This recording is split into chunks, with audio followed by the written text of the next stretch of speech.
Welcome back to my channel. So hari ni ada parcel baru. Jom kita tengok apa yang I beli. Sebelum tu jom kita buat magic dulu.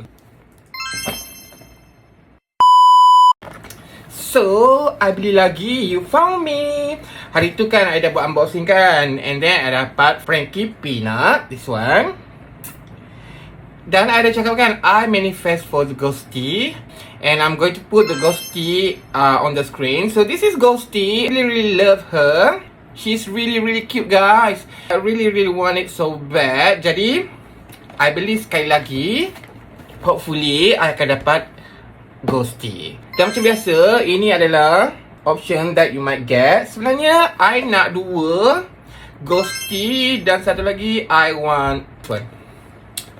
Cham or Chom, I can't remember the name. This one, yang dia comes with pets tu. I want ghostie and I want her.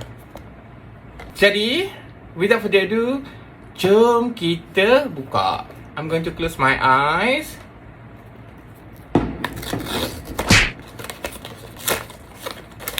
Ta-da! Oh my god, I'm so nervous. Alright, you ready? 1, 2, 3. Oh my god. 1, 2, 3.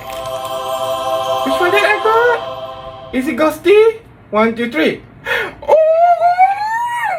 Oh my god, guys. Oh my god. She is so cute. Let me take out her from the plastic. Oh, she is so cute and she's hiding. Guys, this is her. This is ghostie. She is so cute. So belakang dia macam ni. Okay. Dia hantu lah, obviously. Oh my god, can you see the face up? Yeah! Her eyes, her hair. Dan kostum dia ni sebenarnya dia boleh buka tau. I tengok ada yang review dia buka satu-satu, but I'm not going to do that. Oh, so cute. No wonder lah her price is high. So this is ghostie. I want one more, which is Cham or Chom, and I'm done. And did you know, guys, actually this series is not just a name tau. They have a background story. So surprisingly, this one is really creepy, guys.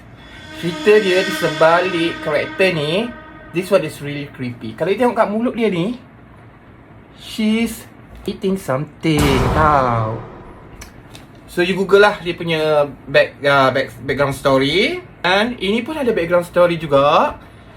Forgot the backstory, but she is so cute, guys. So this is her up close.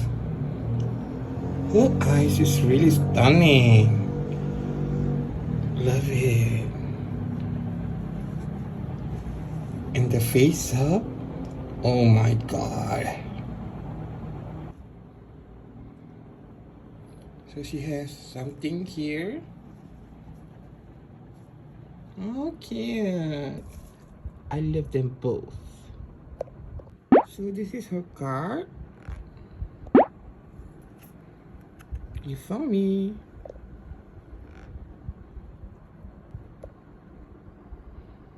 And she is so fluffy. So guys, I dah ada dua dah koleksi I. Aww. So I think that's it for today's video. Bye.